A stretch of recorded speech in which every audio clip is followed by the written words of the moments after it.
শুরু।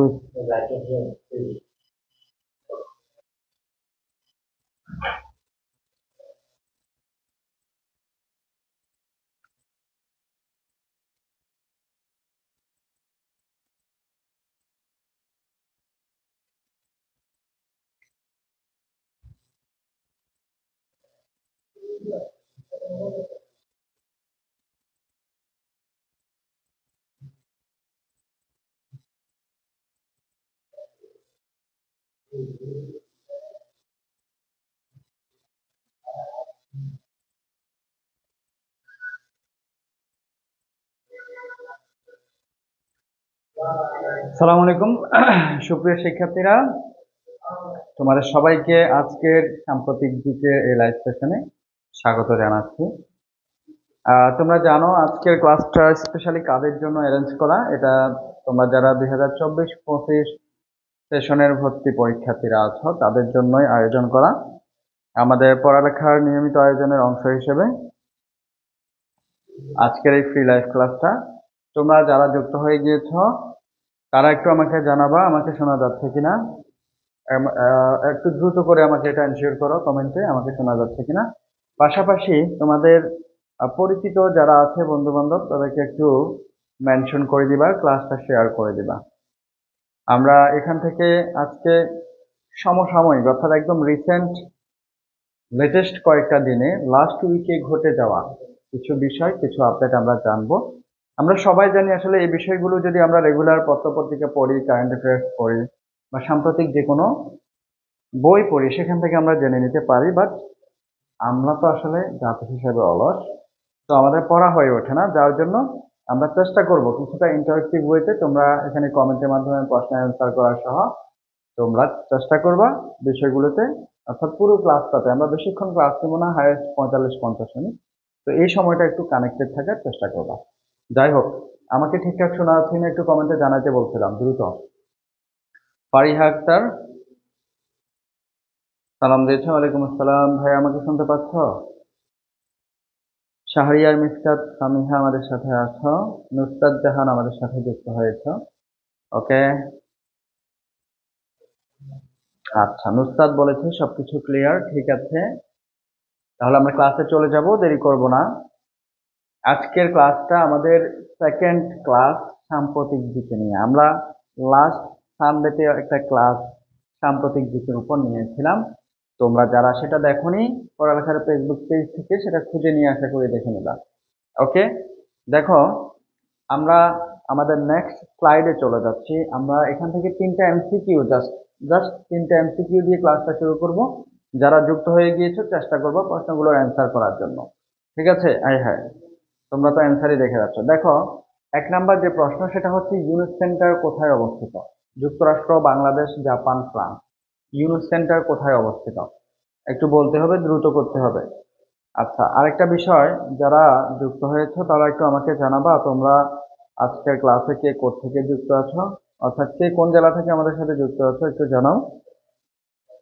পাশাপাশি এই যে প্রশ্নটা এটা অ্যান্সার করতে থাকো। ইউনুস সেন্টার এটা কোথায় অবস্থিত আমাকে একটু জানিয়ে দাও দ্রুত। আমরা জানি বাংলাদেশে বর্তমানে যে সরকার চলছে এটা হচ্ছে উপদেষ্টা সরকার, এবং এখানে প্রধান উপদেষ্টা হিসেবে যিনি দায়িত্ব পালন করছেন তিনি হচ্ছেন ডক্টর মোহাম্মদ ইউনুস, যাকে আমরা বাংলাদেশের একমাত্র নোবেল বিজয়ী হিসেবে যিনি গ্রামীণ ব্যাংকের প্রতিষ্ঠাতা।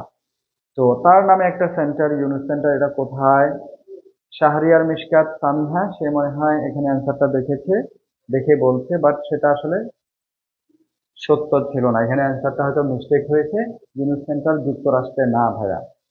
এই যে ফারিহা আক্তারও বলতেছে যুক্তরাষ্ট্র, জুবাইদা তাবাসসুমও বলেছে যুক্তরাষ্ট্র, এটা হবে বাংলাদেশ নাকি?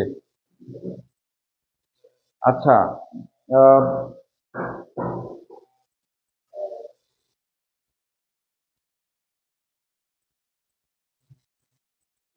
তোমাদের কি স্ক্রিন দেখতে সমস্যা সমস্যা হচ্ছে? আমাকে একটু বলো তো সবাই,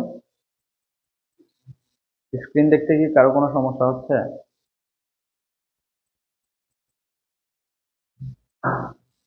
হুম। ভাইয়া তোমরা সব, হ্যাঁ, ইউনুস সেন্টার কোথায় অবস্থিত আমরা জিজ্ঞেস করেছিলাম, তোমরা সবাই যুক্তরাষ্ট্র কেন বলছো? আচ্ছা, এখানে অ্যান্সারটা যুক্তরাষ্ট্র তোমরা দেখে ফেলেছো এবং সেটা ভুল ছিল। যাই হোক, এটা যদিও আনউইলিং যে একটা ভুল হয়েছে, কিন্তু সেটা আবার একটা ভালো দিকও আছে। তোমরা যে এখানে দেখে নকল করে বলেছো সেটা আমরা বুঝতে পেরেছি। যাই হোক, এটার অ্যান্সার হচ্ছে বাংলাদেশ। এরপর আমরা চলে যাচ্ছি পরবর্তী একটা প্রশ্ন। ইসলামী দেশগুলোর জোট ওআইসি এর সদর দপ্তর কোথায় অবস্থিত? এটা কেন এখন তোমার কাছে জানতে চাওয়া হলো, কারণ ওআইসি প্রতিষ্ঠিত হয়েছে যেই তারিখে, সালটা আমরা পরে জানতেছি, যে তারিখে প্রতিষ্ঠিত হয়েছিল সেটা এই যে এই মাসের একেবারে সন্নিকটে, অর্থাৎ 2 দিন আগে গিয়েছে। এই জন্য এটা সাম্প্রতিক হিসেবে আমরা ইনক্লুড করেছি, যেহেতু এটা নিয়ে একটা আলোচনা হয়েছে বা এটা এই মাসে প্রতিষ্ঠিত একটা সংগঠন ওআইসি, যেটা পূর্ণরূপ হচ্ছে তোমরা জানো অর্গানাইজেশন অফ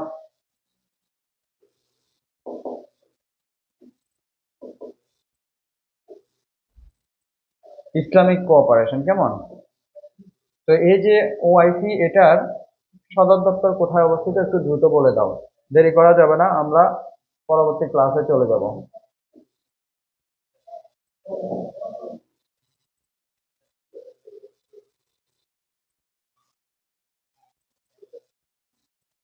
আচ্ছা, আহ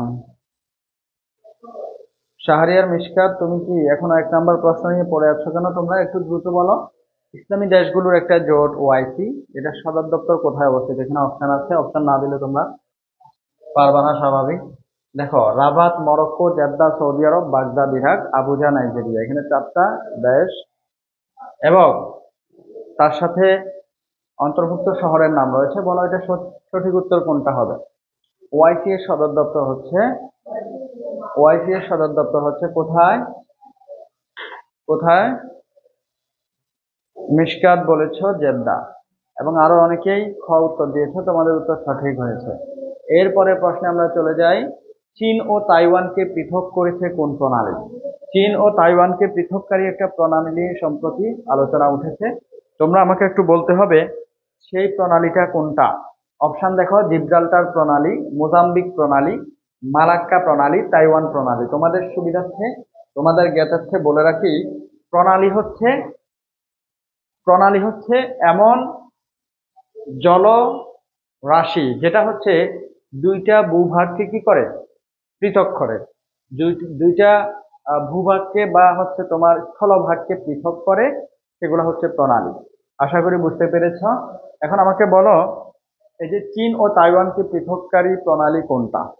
তোমরা কে কে উত্তর করতে পেরেছো? খুব দ্রুত করো।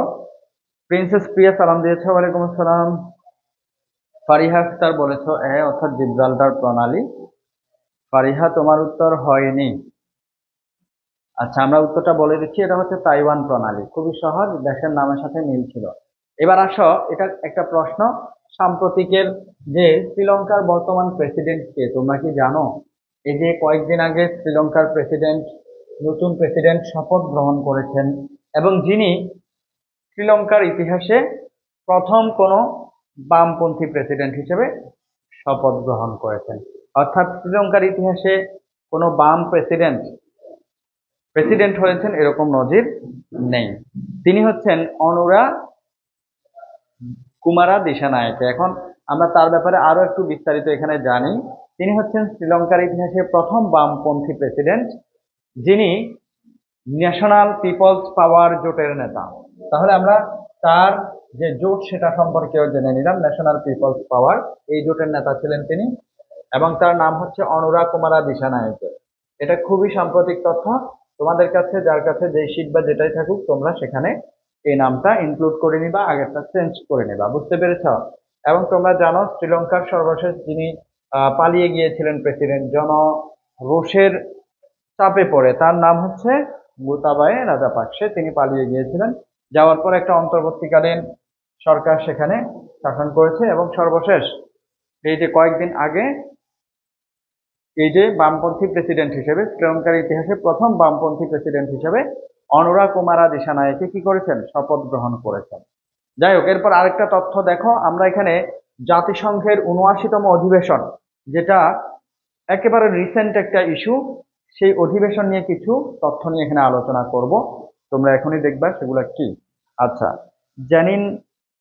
জানিয়া জাহান আমাদের সাথে যুক্ত আছো। জানজি প্রবাস সঠিক উত্তর করেছ। তোমরা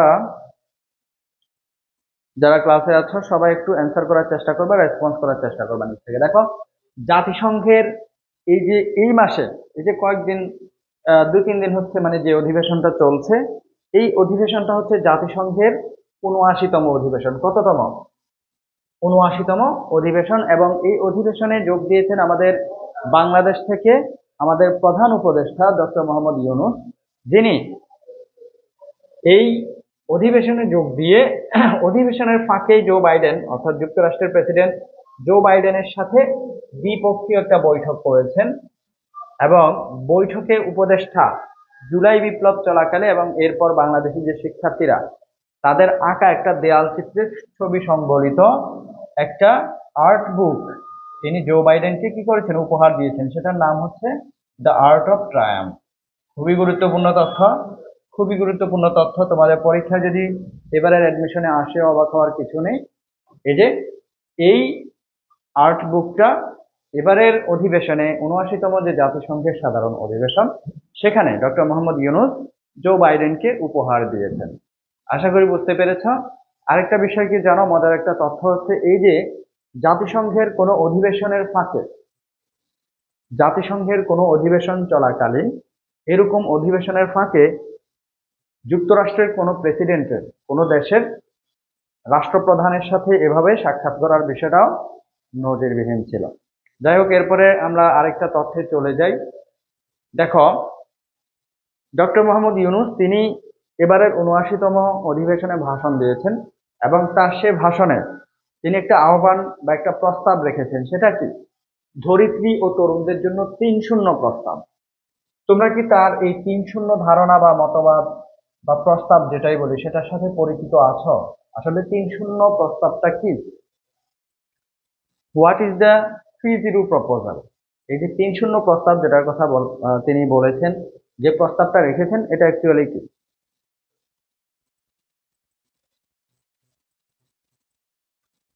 আচ্ছা প্রিন্সেস প্রিয়া, তুমিও জানো। তোমরা রেগুলার পত্রিকার কলামগুলো পড়ার চেষ্টা করবা এবং পাশাপাশি কি করবা, আর বিশেষ করে তোমরা হচ্ছে আন্তর্জাতিক সম্পাদকীয় এবং ফার্স্ট পেজ সহ পড়ালেখা রিলেটেডও কিছু লেখা থাকে পত্রিকা, এই বিষয়গুলো একটু ভালোভাবে রেগুলার পড়ার চেষ্টা করবা। দেখো, বৈশ্বিক পরিসরে জলবায়ু সংকট, এখন বিশ্বের অন্যতম একটা সংকট হচ্ছে এই জলবায়ু সংকট। এই জলবায়ু সংকট মোকাবেলা, বৈশ্বিক অর্থনীতিকে সুসংহত করা, এই বিষয়গুলোকে নিয়ে যুগপতভাবে যাতে পুরো বিশ্ব কাজ করতে পারে এবং এই বিষয়গুলোকে অ্যাড্রেস করতে পারে, সেটার জন্য এই প্রেক্ষাপটে এই বিষয়গুলোর বিবেচনায় ৩-০-এর লক্ষ্যে, ৩-০টা কি? সেটা হচ্ছে ০ দারিদ্র, ০ বেকারত্ব, ০ নেট কার্বন নিঃসরণ। এই ৩-০ প্রপোজাল বা নীতিটা অর্জনের জন্য প্রস্তাব দিয়েছেন ডক্টর মোহাম্মদ ইউনূস এবং তিনি সেটা এবারের ভাষণেও তুলে ধরেছেন। ০ দারিদ্র, ০ বেকারত্ব, ০ নেট কার্বন নিঃসরণ। একটু জাস্ট জেনে রাখলা এবং এটা কে দিয়েছেন সেটাও তোমরা জেনে রাখলা, যেহেতু তিনি বাংলাদেশের একজন ব্যক্তি। এরপর আসো, চিকেন নেক করিডোর কোন দেশে অবস্থিত? সম্প্রতি যেটা আলোচনা হচ্ছে, কারণ তোমরা জানো বাংলাদেশে এই বিপ্লব হওয়ার পরে বিপ্লবের পূর্বে যে সরকার ছিল, ইতোপূর্বে অন্যান্য যে সকল সরকার ছিল, এটা ছাড়াও তোমরা জানো বাংলাদেশের স্বাধীনতা যুদ্ধে আমাদের প্রতিবেশী রাষ্ট্র হিসেবে ভারত কিন্তু আমাদেরকে একেবারে ডিরেক্টলি হেল্প করেছে। অর্থাৎ অনেক বড় একটা অবদান ভারতের রয়েছে আমাদের স্বাধীনতা যুদ্ধে, সেটা আমরা কেউই ডিনাই করতে পারবো না। তো এখানে জিওপলিটিক্যাল অন্যান্য যে তোমার হচ্ছে রিলেটেড ইন্টারেস্ট গুলা থাকে, অর্থাৎ ভারতেরও যে ছিল না তা না, ভারত কেন আমাদেরকে সাহায্য করেছে, উইদাউট এনি ইন্টারেস্ট করেনি, তাদেরও এখানে স্বার্থ ছিল। আর ভারত আমাদের বাংলাদেশে সবসময় চায় যে তাদের মন মতো, তাদের মনোভূত একটা সরকার আমাদের দেশে থাকুক, চলুক। এটার ভূতাত্ত্বিক অনেক কারণ রয়েছে। এই যে চিকেন নেক যেটার কথা আমরা বলছি, এটা মূলত একটা করিডোর। এটা কি? এটা একটা করিডোর। এই চিকেন নেক করিডোর এটার মাধ্যমে ভারতের 7 সিস্টার্স অর্থাৎ সাতটা যে রাজ্য রয়েছে যেগুলোকে আমরা 7 সিস্টার্স হিসেবে জানি। তো এই 7 সিস্টার্স এর সাথে ভারতের যে ভারতের মূল ভূখণ্ড থেকে এই 7 সিস্টার্স বা সাতটা রাজ্যগুলা আলাদা, এবং এগুলাতে যাতায়াতের বা যোগাযোগের অন্যতম একটা করিডোর হচ্ছে চিকেন নেক করিডোর। এই জন্য এই করিডোরটা যে দেশগুলোর পাশে রয়েছে বাংলাদেশ সহ আরো যে দেশগুলোর পাশে রয়েছে সেগুলোর সাথে একটা ভালো সম্পর্ক, ইন্টারন্যাশনাল রিলেশন মেনটেন করা ভারতের জন্য জরুরি। আশা করি বুঝতে পেরেছ। এরপরে আমরা চলে যাচ্ছি, বিশ্ব পর্যটন দিবস কবে পালিত হয়? তোমরা অনেকগুলো দিবস বিভিন্ন সময় দেখবা, পড়বা। আচ্ছা, তোমরা কি আমাকে একটু এনশিওর করবা যে তোমরা এটা জানো কিনা? 3টা টার্ম, সেগুলোর মধ্যে তফাৎ কি? একটা হচ্ছে তোমার ট্রান্সশিপমেন্ট, এরপরে ট্রানজিট, আর একটা হচ্ছে করিডোর। ট্রানজিট, ট্রান্সশিপমেন্ট, করিডোর, এগুলোর ব্যাপারে কি তোমরা ক্লিয়ার আছো যে কোনটাকে কি বলে, বা আসলে ট্রান্সশিপমেন্ট কি, করিডোর কি, ট্রানজিট কি, জানো কিনা?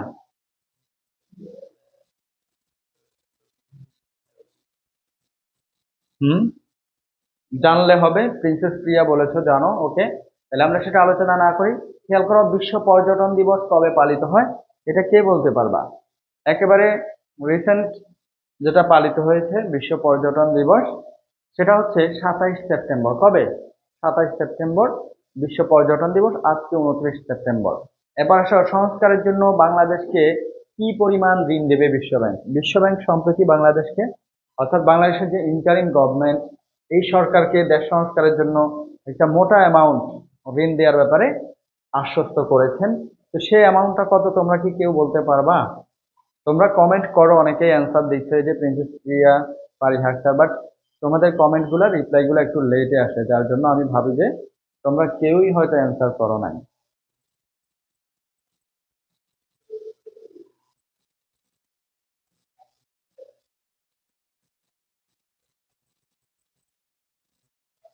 হুম, আচ্ছা, যেটা বলছিলাম যে কি পরিমাণ ঋণ সহায়তা দিবে বিশ্বব্যাংক আশ্বস্ত করেছে, সেটা হচ্ছে $350 কোটি। কত ডলার? $350 কোটি। এরপরে দেখো, খুবই গুরুত্বপূর্ণ একটা তথ্য, সর্বশেষ অর্থাৎ 24 তারিখে, আমাদের সেপ্টেম্বরের 24 তারিখেই জিআই পণ্যের স্বীকৃতি পাওয়া 3টা পণ্য জিআই পণ্য হিসেবে স্বীকৃতি পেয়েছে। সেই পণ্যগুলো কি তোমরা কেউ কি জানো? সেই পণ্যগুলা কি? এই যে 24 তারিখ স্বীকৃতি পাওয়া জিআই পণ্যগুলা, কেমন? আচ্ছা, এরপর দেখো, অ্যান্সারটা একটু খেয়াল করো। ভোলার মহিষের দুধের কাঁচা দই, তাহলে ভোলার মহিষের দুধের কাঁচা দই, ব্রাহ্মণবাড়িয়ার ছানামুখী মিষ্টি এবং মধুপুরের আনারস, এই তিনটা পণ্যকে এই তিনটা পণ্যকে এই মাসের 24 তারিখে জিআই পণ্য হিসেবে স্বীকৃতি দেওয়া হয়েছে। মনে থাকবে, মধুপুরের আনারস। আনারস এমন ফ্রুট যেটা মধু বা মিষ্টি জাতীয়। তাহলে মধুপুরের আনারস, ভোলার মহিষের দুধের কাঁচা দই এবং ব্রাহ্মণবাড়িয়ার ছানামুখী মিষ্টি, এগুলাকে জিআই পণ্য হিসেবে স্বীকৃতি দেওয়া হয়েছে। এরপরে বলো, নেপালের বর্তমান প্রধানমন্ত্রীর নাম কি? দেখে দেখে বলো, তাও একটু বলো। নেপালের বর্তমান প্রধানমন্ত্রী, কমেন্টে লিখো, তাইলে তোমাদের মনে থাকবে। একবার লেখা কিন্তু 10 বার পড়ার সমান। নেপালের বর্তমান প্রধানমন্ত্রী হচ্ছেন কেপি শর্মা ওলি, তিনি নেপালের বর্তমান প্রধানমন্ত্রী। এরপরের প্রশ্ন, সম্প্রতি কোন দেশের কাছে JF-17 ব্লক 3 নামক ফাইটার জেট বিক্রির জন্য চুক্তি করেছে পাকিস্তান? দেখো, পাকিস্তান JF-17 ব্লক 3 নামক ফাইটার জেট বিক্রির জন্য চুক্তি করেছে এই দেশের সাথে। সেই দেশটা কি? আজারবাইজান। মনে থাকবে। আচ্ছা, এরপরে আমরা চলে যাচ্ছি, দেশের 33তম জিআই পণ্য কোনটি? এটা কিন্তু আমরা আগের যে জিআই পণ্য, সম্প্রতি জিআই পণ্য হিসেবে স্বীকৃতি পাওয়া যেই প্রোডাক্ট গুলো বা পণ্যগুলো দেখিয়েছি সেখানে কিন্তু আছে। অপশন দিতে বলতেছেন প্রিন্সেস প্রিয়া, অপশন তো নাই। অপশন ছাড়া যদি পারো বলো, আর না হয় শেষে উত্তরটা দেখে নিতে আর কি। জিআই পণ্য 3টার কথা আমরা বলেছি, ভুলে গেছো? ভোলার মহিষের দুধের কথা বলেছিলাম না? এরপরে হচ্ছে ছানামুখী মিষ্টি, আর সর্বশেষ বলেছি মধুপুরের আনারস। তাহলে 33তম বা সর্বশেষ জিআই পণ্য যেটা, সেটা হচ্ছে মধুপুরের আনারস। যে বুদ্ধিমান সে কিন্তু পেরেছে, প্রিন্সেস প্রিয়া, ফারিহা আক্তার তোমরা পেরেছো। ওকে, এরপরে চলে যাচ্ছি আমরা। বাণিজ্য মন্ত্রণালয় ভারতে রপ্তানির জন্য অনুমোদন দিয়েছে। আমরা যদি ইলিশের কথা বলি, কত টন ইলিশ ভারতে রপ্তানির জন্য অনুমোদন দিয়েছে, সেটা সেটা হচ্ছে একটু গুরুত্বপূর্ণ আমাদের জন্য জানা। কতটা প্রতিষ্ঠানকে সেই মাছগুলো রপ্তানির জন্য অনুমোদন দিয়েছে। তোমরা দেখতে পাচ্ছ স্ক্রিনে যে 2420 টন ইলিশ ভারতে রপ্তানির জন্য অনুমতি দেওয়া হয়েছে বাণিজ্য মন্ত্রণালয় থেকে। এরপরে টাঙ্গুয়ার হাওরের অবস্থান কোথায়? টাঙ্গুয়ার হাওর হচ্ছে সুনামগঞ্জের তাহিরপুর এবং ধর্মপাশা উপজেলা। সুনামগঞ্জের দুইটা উপজেলা, একটা হচ্ছে তাহিরপুর এবং ধর্মপাশা, এই দুইটা উপজেলায় সমন্বিতভাবে বা সম্মিলিতভাবে টাঙ্গুয়ার হাওর অবস্থিত। ওকে, দেখো মনপুরা 70 সাঁওতাল দম্পতি, এই যে চিত্রকর্ম, এগুলা হচ্ছে চিত্রকর্ম, এগুলা কার? এই চিত্রকর্মগুলা কার? কে এগুলো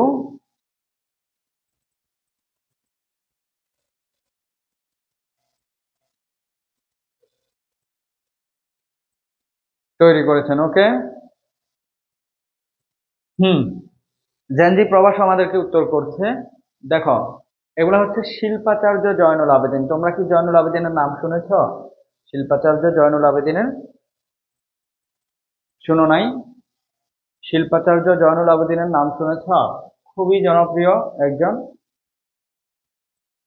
চিত্রকর। তার আঁকা দুইটা চিত্রকর্মের নাম হচ্ছে মনপুরা 770 এবং সাঁওতাল দম্পতি। আচ্ছা, এরপরের প্রশ্নে আমরা চলে যাই। দেখো, জাপানের ক্ষমতাসীন দল, জাপানের বর্তমান যে দল ক্ষমতায়, সেই ক্ষমতাসীন দলটা কি তোমরা জানো কে?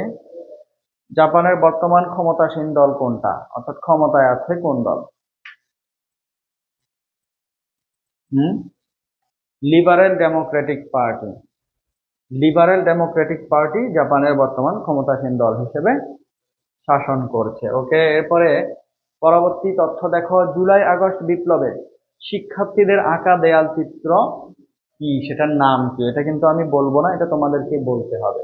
এই জন্যই বলতে হবে, এটা নিয়ে আমি আলোচনা করেছি। তাহলে বলো, জুলাই আগস্ট যে বিপ্লবটা হয়েছে, এই বিপ্লবে আঁকা শিক্ষার্থীদের আঁকা একটা দেয়াল চিত্র, সেটার নাম কি? দেখি কে সবার আগে বলতে পারো, তাকে স্পেশালি থ্যাঙ্কস দিব। এবং এটা কিন্তু খুবই গুরুত্বপূর্ণ একটা প্রশ্ন, খুবই গুরুত্বপূর্ণ একটা প্রশ্ন তোমাদের এবারের পরীক্ষার জন্য। হুম, দ্রুত দ্রুত কমেন্ট করে জানিয়ে দাও শিক্ষার্থীদের আঁকা সেই দেয়াল চিত্রের নামটা।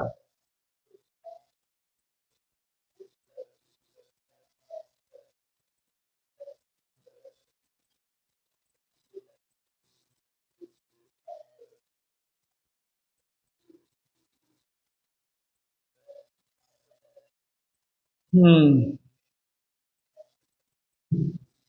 ভুলে গেছো দেখছো? আচ্ছা, আহ সুরিয়া খাতুন সাম্মি বলতেছে গ্রাফিতি। আরে গ্রাফিতি তো কোনো দেয়াল চিত্র না। গ্রাফিতি দেয়াল চিত্র ঠিক আছে, বাট সেটা তো কোনো স্পেসিফিক নাম না। গ্রাফিতি এটা তো কমন নাউন ভাইয়া। ফারিহা আক্তার ভুলে গেছ। দ্য আর্ট অফ, এটা মনে আছে নাকি? এই যে জুবাইরা তাবাসসুম, তোমাকে অনেক অনেক থ্যাঙ্কস, তুমি সবার আগে সঠিক উত্তর দিয়েছো। দ্য আর্ট অফ ট্রায়াম্ফ, এটা নিয়ে আমি আগেও বলেছি, এই জন্য এটা তোমাদের থেকে জানার ইচ্ছা ছিল। দ্য আর্ট অফ ট্রায়াম্ফ এটা হচ্ছে জুলাই আগস্ট বিপ্লবে শিক্ষার্থীদের আঁকা দেয়াল চিত্র। এবং তোমরা জানো ডক্টর মোহাম্মদ ইউনূস এটা যুক্তরাষ্ট্রের প্রেসিডেন্ট জো বাইডেনকে কি করেছেন? উপহার দিয়েছেন। এরপরে খেয়াল করো, অ্যামনেস্টি ইন্টারন্যাশনাল, এটা একটা মানবাধিকার সংগঠন। অ্যামনেস্টি ইন্টারন্যাশনাল, এটার বর্তমান মহাসচিব কে? অ্যামনেস্টি ইন্টারন্যাশনালের বর্তমান মহাসচিব কে? অ্যাগনেস ক্যালামার। অ্যাগনেস ক্যালামার, তিনি হচ্ছেন অ্যামনেস্টি ইন্টারন্যাশনালের বর্তমান মহাসচিব। এই যে অ্যামনেস্টি শুরুতেও এ আছে, তার নামের শুরুতেও কি আছে? এ আছে। তাহলে অপশনে যদি এরকম কোনো, তোমরা যখন জিকে পড়বা তোমাদের নানান কৌশল টেকনিক যার যেভাবে সুবিধা হয় অ্যাপ্লাই করে পড়ার চেষ্টা করবা, যাতে মনে রাখতে পারো। এরপরে দেখো, তাইওয়ান দ্বীপকে পৃথককারী প্রণালী কোনটা? তাইওয়ান দ্বীপকে পৃথককারী প্রণালী, এটাও আমরা একটু আগে পড়িয়েছি, যার জন্য আমরা আশা করব এটার অ্যান্সারও তোমরা করবা। দেখি কমেন্টে আমি কে সবার আগে উত্তর করতে পারো। তাইওয়ান দ্বীপকে পৃথককারী প্রণালী কোনটা?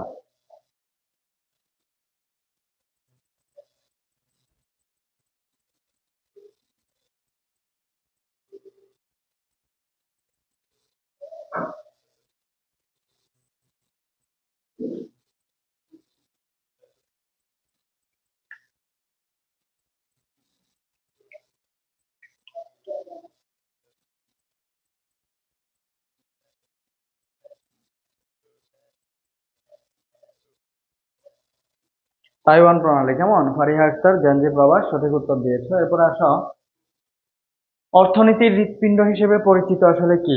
অর্থনীতির হৃৎপিণ্ড বলা হয় ব্যাংক খাতকে। কাকে? অর্থনীতির হৃৎপিণ্ড বলা হয় ব্যাংক খাতকে, মনে থাকবে? ব্যাংক খাতকে বলা হয় অর্থনীতির হৃৎপিণ্ড। এরপরে চলে যাচ্ছি আমরা, দেখো, রাজনৈতিক দল থেকে পদত্যাগ বা দলের বিপক্ষে ভোট দেওয়ার কারণে সংসদ সদস্যের আসন শূন্য হওয়ার বিষয়ে সংবিধানের কোন অনুচ্ছেদে বলা হয়েছে? তোমরা কি জানো একজন পার্লামেন্ট মেম্বার বা এমপি যেসব কারণে তার সংসদ সদস্যের পদ হারাতে পারেন, তার মধ্যে একটা কারণ হচ্ছে এটা, যে রাজনৈতিক দল থেকে পদত্যাগ বা দলের বিপক্ষে ভোট দেওয়া। দলের বিপক্ষে ভোট দেওয়া। তো তিনি যদি তার দলের বিপক্ষে ভোট দেন সংসদে, এতেও তিনি তার সংসদের সদস্যপদ হারাইতে পারেন। এটা কিন্তু এটার সমালোচনা আম, রয়েছে এই কারণে যে এক্ষেত্রে তো আসলে আমরা যেটাকে ফ্রিডম অফ এক্সপ্রেশন বলে থাকি ডিসিশন মেকিং এর ক্ষেত্রে, অর্থাৎ আমি দেখা যাচ্ছে বাধ্য হয়ে আমার দলের ডিসিশনকে আমার মন মতো আমার পছন্দ না হইলেও আমি সেটাকে স্বীকৃতি দিতে হচ্ছে। যাই হোক, এটা হচ্ছে সংবিধানের ৭০ নং অনুচ্ছেদে রয়েছে। এরপরে, বাংলাদেশে আর্মি বিজ্ঞান ও প্রযুক্তি বিশ্ববিদ্যালয় আছে কয়টা? বলতো, আর্মি বিজ্ঞান ও প্রযুক্তি বিশ্ববিদ্যালয় কয়টা আছে বাংলাদেশে? 3টা আছে। কয়টা? 3টা। দ্রুত অ্যান্সার করতে হবে। আসন্ন দুর্গা পূজা উপলক্ষে বাংলাদেশ সরকার কয়টি প্রতিষ্ঠানকে ভারতে ইলিশ রপ্তানির অনুমতি দিয়েছে? আগে দেখেছো তোমরা কত টন ইলিশ রপ্তানির অনুমতি দিয়েছে, এখন আমাকে বলো অর্থাৎ কয়টা প্রতিষ্ঠানকে এই যে 2420 টন ইলিশ যে রপ্তানি হবে আসন্ন দুর্গা পূজা উপলক্ষে ভারতে, তো এই ইলিশগুলা কয়টা প্রতিষ্ঠান রপ্তানি করবে টোটাল? অর্থাৎ বাংলাদেশের বাণিজ্য মন্ত্রণালয় কয়টা প্রতিষ্ঠানকে সেটার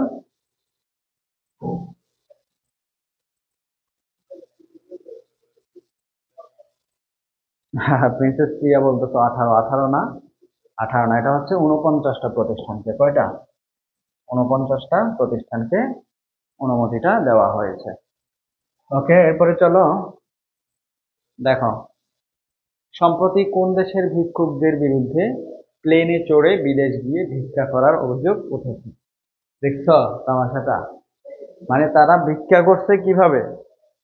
প্লেনে চড়ে বিদেশ গিয়ে এরপরে ভিক্ষা করেছে। কোন দেশের ভিক্ষুকেরা? বলতো কোন দেশের ভিক্ষুক হতে পারে?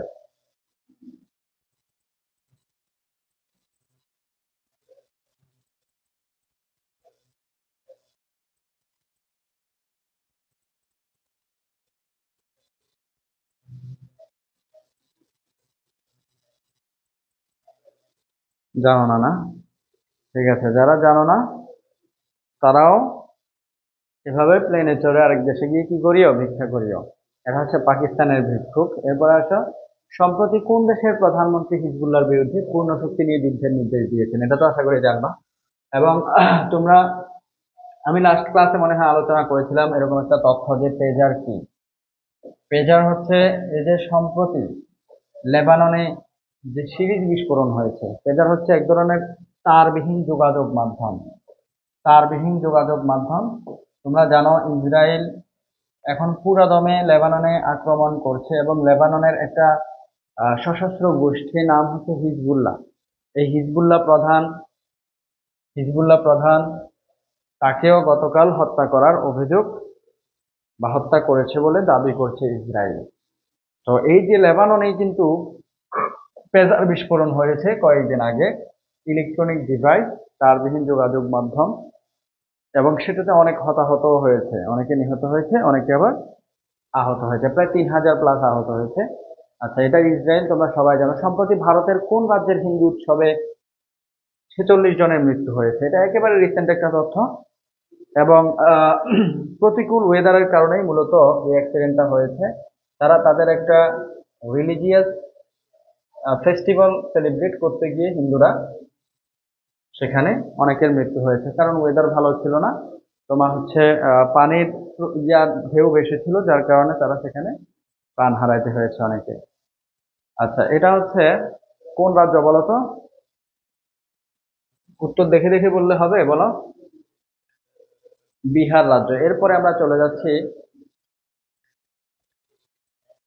দেখো, সম্প্রতি তাইওয়ান প্রণালীতে প্রথমবারের মতো কোন দেশের যুদ্ধজাহাজ প্রবেশ করেছে?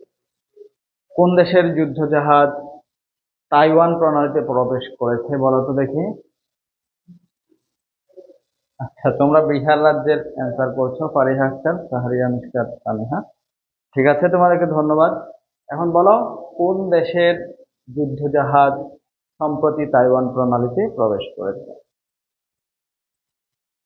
দেখে দেখে অ্যান্সার করো। দেখে দেখে হলো কমেন্টে লেখো, যাতে একটু মনে থাকে। এরপরে দেখো, কোন দেশটি সার্বভৌমত্ব রক্ষায় ইউক্রেনের পাশে থাকার অঙ্গীকার করেছে? রাশিয়া এবং ইউক্রেনের মধ্যে যে যুদ্ধ চলছে, সেই যুদ্ধে সেই যুদ্ধে ইউক্রেনের পাশে থাকার অঙ্গীকার করেছে আমাদের পার্শ্ববর্তী দেশ ভারত। আমাদের পার্শ্ববর্তী দেশ ভারত ইউক্রেনের পাশে থাকার অঙ্গীকার করেছে। আচ্ছা, এরপর আসো, বাংলাদেশ সরকার কর্তৃক স্বীকৃতি পাওয়া সর্বশেষ জিআই পণ্যের নাম কি? বাংলাদেশ সরকার কর্তৃক স্বীকৃতি পাওয়া সর্বশেষ জিআই পণ্য কোনটি বলো তো একটু। এটা তো অনেকবার বলেছি, অনেকবার, এই নিয়ে 3বার এটা নিয়ে আলোচনা হচ্ছে আজকে। মধুপুরের আনারস। কেমন? এরপর আসো, ইসরায়েলের বর্তমান প্রধানমন্ত্রীর নাম কি? সেটাও আমরা আশা করি সবাই জানে। বর্তমান প্রধানমন্ত্রী বেনিয়ামিন নেতানিয়াহু। এরপরে চলে যাচ্ছি আমরা পরবর্তী প্রশ্নে। নেপালের বর্তমান রাষ্ট্রপতির নাম কি? তোমরা মনে হয় প্রধানমন্ত্রীর নাম একটু আগে দেখেছো নাকি? রাষ্ট্রপতির নাম কি বলো তো দেখি। পাশাপাশি আমাকে একটু বলো, শ্রীলঙ্কার বর্তমান প্রেসিডেন্টের নাম কি? আমরা একদম শুরুতে যেটা নিয়ে কথা বলেছিলাম, তোমাদেরকে জানিয়েছিলাম। হ্যাঁ, ইমাম হোসেন। এখনো জাপান। জাপান কিসের অ্যান্সার করছো? তোমার জাপানের প্রশ্ন তো চলে গেছে অনেক আগে। হ্যাঁ, ইমাম হোসেন।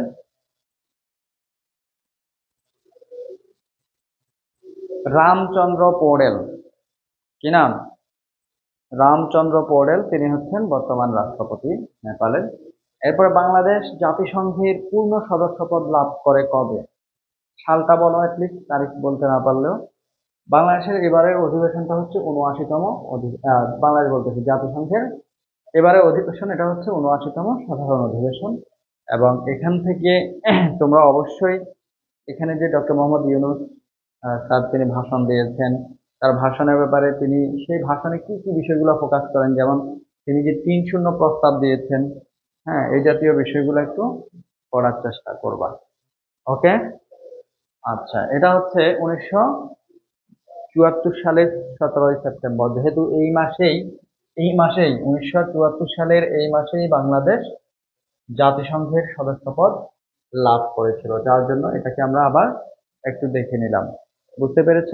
রাশেদ বলেছে 1972, রাশেদ থেকে 1972 27 বলেছ, তোমার হয় নাই। এরপরে এডিবি এডিবির প্রতিবেদন অনুযায়ী 2025 অর্থ বছরে বাংলাদেশের জিডিপি প্রবৃদ্ধি কত হবে? 5.1%। তোমরা পারবা না এটা, এই জন্য দেখিয়ে দিয়েছি। বিল ক্লিন্টন যুক্তরাষ্ট্রের কততম রাষ্ট্রপতি ছিলেন বলো তো? তিনি যুক্তরাষ্ট্রের কততম রাষ্ট্রপতি ছিলেন? 42তম। কেমন? এরপর আসো, 2024 সালের বিশ্বের সেরা উড়োজাহাজ সংস্থার পুরস্কার পেয়েছে। সেরা উড়োজাহাজ সংস্থার পুরস্কার পেয়েছে কোনটা? কাতার ওয়ারওয়েজ। এবং পুরস্কার প্রদান করেছে স্কাই ট্র্যাক্স নামক এই সংগঠনটি। তাহলে কাতার ওয়ারওয়েজ, এটা হচ্ছে 2024 সালের বিশ্বের সেরা উড়োজাহাজ সংস্থার পুরস্কার পেয়েছে, আমরা জানলাম। এরপর জাতিসংঘের সাধারণ পরিষদের 79তম যে অধিবেশন, অর্থাৎ যেটা এই যে একেবারে সম্প্রতি যেটা চলছে, এটার সভাপতি কে ছিলেন? হ্যাঁ, এটার সভাপতি কে? পিলসেন ইয়াং, ৭৯তম অধিবেশনের সভাপতি তিনি। ব্রিটিশ বিরোধী স্বাধীনতা সংগ্রামের প্রথম নারী শহীদের নাম কি? এটা অ্যান্সার তোমরা করবে, এটা আমি বলে দিব না। ব্রিটিশ বিরোধী স্বাধীনতা ব্রিটিশ বিরোধী স্বাধীনতা সংগ্রামের প্রথম নারী শহীদ, একটু দ্রুত বলতে হবে।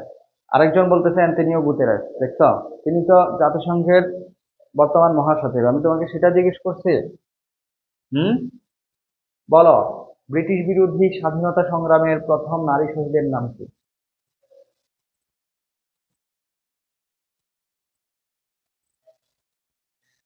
আচ্ছা, একটু দ্রুত করবা, আমরা দ্রুত শেষ করার চেষ্টা করবো ইনশাল্লাহ। প্রীতিলতা, ভেরি গুড প্রিন্সেস প্রিয়া, অসংখ্য ধন্যবাদ। প্রীতিলতা ওয়াদ্দেদার, তিনি 2000 2000 বলতে 24 সেপ্টেম্বর 1932 সালে মৃত্যুবরণ করেছেন, অর্থাৎ এই মাসে তার মৃত্যু হয়েছে। এই জন্য আমরা এটা আবার একটু দেখে নিলাম। বিপ্লব ও মুক্তির অগ্নিকন্যা প্রীতিলতা ওয়াদ্দেদার পেশায় কি ছিলেন? এই যে ব্রিটিশ বিরোধী স্বাধীনতা সংগ্রামের প্রথম নারী শহীদ যাকে আমরা বলছি, তিনি ছিলেন বিপ্লব ও মুক্তির অগ্নিকন্যা। তার পেশা কি ছিল? পেশাটা কি কেউ বলতে পারবা? তিনি পেশায় ছিলেন একজন শিক্ষিকা। পেশায় কি ছিলেন? শিক্ষিকা। এরপরে আসো, ডক্টর ইউনূস জাতিসংঘের সাধারণ পরিষদের ৭৯তম সাধারণ অধিবেশনে ভাষণ দেন কবে? তারিখটা সহ বলো, তারিখটা সহ বলো। হুম, তারিখটা সহ একটু বলো। ভাষণ দেন হচ্ছে ২৭ সেপ্টেম্বর ২০২৪, ঠিক আছে না? এরপরে চলো, জাতিসংঘের ই গভর্নমেন্ট ডেভেলপমেন্ট ইন্ডেক্সে বাংলাদেশের অবস্থান কত? ই গভর্নমেন্ট মানে কি? ইলেকট্রনিক গভর্নমেন্ট ডেভেলপমেন্ট ইন্ডেক্সে বাংলাদেশের অবস্থান কত? বাংলাদেশের অবস্থান হচ্ছে ১০০তম। টোটাল ১৯৩টা দেশের মধ্যে। পৃথিবীতে স্বাধীন রাষ্ট্র রয়েছে ১৯৩টা, কেমন? আর জাতিসংঘ কর্তৃক স্বীকৃত রাষ্ট্র রয়েছে ১৯৫টা, বাট জাতিসংঘের সদস্য কিন্তু ১৯৩টা রাষ্ট্র। দুইটা রাষ্ট্র জাতিসংঘ কর্তৃক স্বীকৃত বা জাতিসংঘের সদস্য নয়, সেগুলো হচ্ছে ভ্যাটিকান সিটি এবং কসোভা। ভ্যাটিকান এবং কসোভা, এরা জাতিসংঘের সদস্য নয়। এরপর আসো, ভারতের সাথে বাংলাদেশের অভিন্ন নদীর সংখ্যা কত? ভারতের সাথে বাংলাদেশের অভিন্ন নদীর সংখ্যা, তোমরা আহ যে ভারতে প্রবেশ করেছে বাংলাদেশে আবার ফিরে এসেছে, এরকম নদী কোনগুলা? এবং একটা নদী যেটা ভারতে প্রবেশ করেছে কিন্তু ফিরে আসেনি, সেটা কোনটা? এই তথ্যগুলাও কিন্তু জেনে নিতে হবে। ৫৪টি। সবার আগে উত্তর করেছো ফারিহা আক্তার, তোমাকে অসংখ্য ধন্যবাদ। এরপরে বাংলায় প্রথম মুদ্রা প্রচলন শুরু করেন কে? কে বলতে পারবা দেখি? প্রথম মুদ্রা প্রচলন শুরু করেন কে বাংলায়?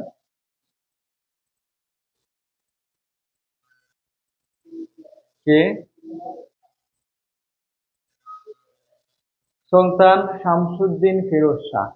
সুলতান শামসুদ্দিন ফিরোজ শাহ তিনি প্রথম মুদ্রা প্রচলন শুরু করেছেন বাংলায়, এবং সেটা কবে? ১৩০১ সালে। ১৩০১ সালে তিনি প্রথম মুদ্রা প্রচলন করেন বাংলায়। পাকিস্তানের গোয়েন্দা সংস্থা আইএসআই এর নতুন মহাপরিচালকের নাম কি? লেফটেন্যান্ট জেনারেল মোহাম্মদ আসিম মালিক, তিনি হচ্ছে পাকিস্তানের গোয়েন্দা সংস্থা আইএসআই এর নতুন মহাপরিচালক। ওকে, এরপরে ডক্টর ইউনূস জো বাইডেনকে যে আর্ট বুকটি উপহার দিয়েছেন তার নাম কি? এটা আর বলতে হবে না, অনেকবার এসেছে। এরপরে প্রশ্ন, দ্য আর্ট অফ ট্রায়াম্ফ কি? এটা আমরা জেনেছি, এটা হচ্ছে জুলাই বিপ্লব চলাকালে এবং এরপরে শিক্ষার্থীদের আঁকা দেয়াল চিত্রের ছবি সংবলিত একটা আর্ট বুক, অর্থাৎ এক শব্দে যদি বলি এটা হচ্ছে একটা আর্ট বুক। এটা কি? এটা একটা আর্ট বুক, কেমন? আচ্ছা, সম্প্রতি কোন বাংলাদেশি গোলকিপার চ্যাম্পিয়ন ২০২৪ সম্মাননা পেয়েছেন? গোলকিপার চ্যাম্পিয়ন ২০২৪ সম্মাননা পেয়েছেন কোন বাংলাদেশি, বলো? হুম,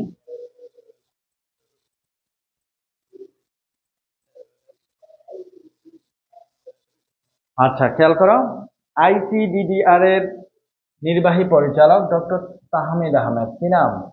ডক্টর তাহমিদ আহমেদ কিসের উপর পেয়েছেন? শিশু পুষ্টির গবেষণা। শিশু পুষ্টির গবেষণার জন্য তিনি এই সম্মাননাটা পেয়েছেন। এরপরে শ্রীলঙ্কার নতুন প্রধানমন্ত্রীর নাম কি? আমরা একটু আগে প্রেসিডেন্টের নাম জেনেছি যে অনুরা কুমার দিশানায়েকে, তিনি হচ্ছেন শ্রীলঙ্কার নতুন প্রেসিডেন্ট, এবং প্রধানমন্ত্রী হচ্ছে হরিণী আমরাসুরিয়া। হরিণী আমরাসুরিয়া তিনি হচ্ছে শ্রীলঙ্কার নতুন প্রধানমন্ত্রী। অন্তর্বর্তীকালীন সরকার যেটা শাসন করছিল তার ক্ষমতা শেষ। এরপরে ইসলামী সহযোগী সংস্থা ওআইসি কবে প্রতিষ্ঠিত হয়?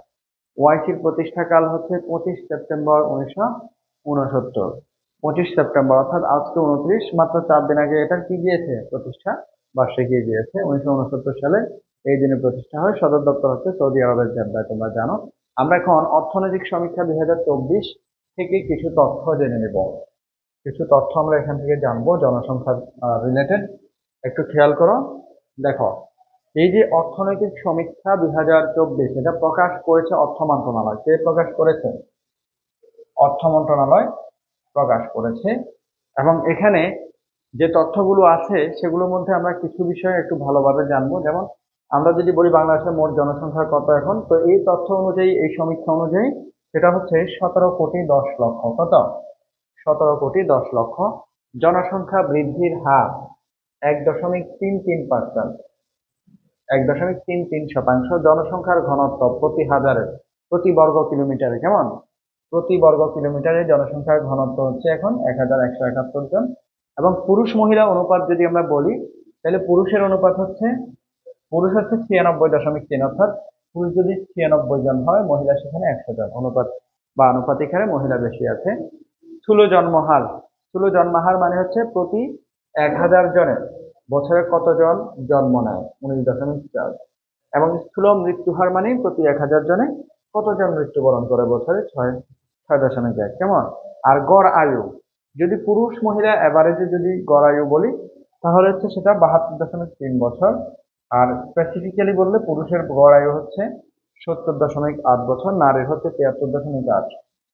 তাহলে আমরা দেখতে পাচ্ছি নারীরা আনুপাতিক হারে কি পুরুষের চেয়ে বেশি আছে। এরপর সাক্ষরতার হার হচ্ছে 7 বছর প্লাস যাদের বয়স, 7 বছর প্লাস যাদের বয়স, তাদের সাক্ষরতার হার 77.9%। কত পার্সেন্ট? 77.9%। এবং এই সমীক্ষা অনুযায়ী, অর্থনৈতিক সমীক্ষা 2024 অনুযায়ী, বাংলাদেশে মোট ব্যাংক আছে 61টি। কয়টি ভাইয়া? 61টি ব্যাংক আছে। এবং মূল্যস্ফীতি বা মুদ্রাস্ফীতির হার হচ্ছে 9.74%। বাংলাদেশের মুদ্রাস্ফীতির হার। ওকে, জিডিপি প্রবৃদ্ধি 5.82%। এবং এখানে এই তথ্যগুলো খুবই গুরুত্বপূর্ণ। বাংলাদেশি পণ্য রপ্তানিতে শীর্ষ দেশ হচ্ছে যুক্তরাষ্ট্র, আর আমদানিতে শীর্ষ দেশ চীন। কেমন? সবচেয়ে বেশি রেমিটেন্স আছে বাংলাদেশে সৌদি আরব হতে। কোন দেশ থেকে? সৌদি আরব থেকে। আর দারিদ্র্যের হার হচ্ছে বর্তমানে 18.7%। চরম দারিদ্র্যের হার হচ্ছে 5.6%। এগুলো হচ্ছে অর্থ মন্ত্রণালয় কর্তৃক প্রকাশিত যে অর্থনৈতিক সমীক্ষা 2024, সেটার কিছু তথ্য আমি তোমাদেরকে দেখালাম, যেহেতু লেটেস্ট কিছু ইনফরমেশন এখানে তোমরা পাচ্ছ। তাহলে আমাদের আগেও ছিল রেমিটেন্স পাওয়ার ক্ষেত্রে বাংলাদেশের শীর্ষ রেমিটেন্স প্রেরণকারী প্রবাসীরা কোন দেশ থেকে পাঠাচ্ছে? সৌদি আরব থেকে, এটা এখনো আছে। এবং রপ্তানিতে শীর্ষ দেশ হচ্ছে আমাদের জন্য যুক্তরাষ্ট্র, আমদানিতে চীন। আশা করি তোমরা বুঝতে পেরেছ। আজকের ক্লাস এতটুকু পর্যন্তই। তোমরা যারা শেষ পর্যন্ত ক্লাসে ছিলা, বুঝতে পেরেছো কিনা একটু জানাও। কারো কোনো প্রশ্ন থাকলেও করো, খুব দ্রুত আমরা ক্লাস শেষ করে দেব। বুঝতে পেরেছো কিনা বা কারো কোনো প্রশ্ন থাকলে আমাকে কমেন্টে জানিয়ে দাও 1 মিনিটের মধ্যে।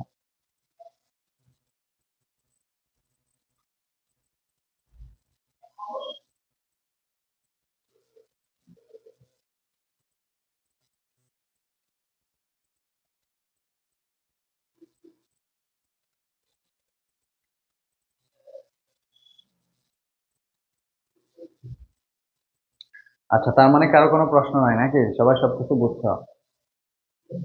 ওকে, প্রিন্সেস প্রিয়া, শাহরিয়ার, মিশকাত, সামিহা, ফারিহা আক্তার সহ যারা ক্লাসে ছিলা শুরু থেকে শেষ পর্যন্ত, সবাইকে অসংখ্য ধন্যবাদ এবং ভালোবাসা জানাচ্ছি। সবাই ভালো থাকো, দেখা হবে পরবর্তী কোনো ক্লাসে। ইনশাল্লাহ আমরা হয়তো সম্ভব হলে আগামী রবিবারে পুনরায় একটা ক্লাস করার চেষ্টা করব। তো সে পর্যন্ত সবাই ভালো থাকো, সুস্থ থাকো। আল্লাহ হাফেজ, আসসালামু আলাইকুম।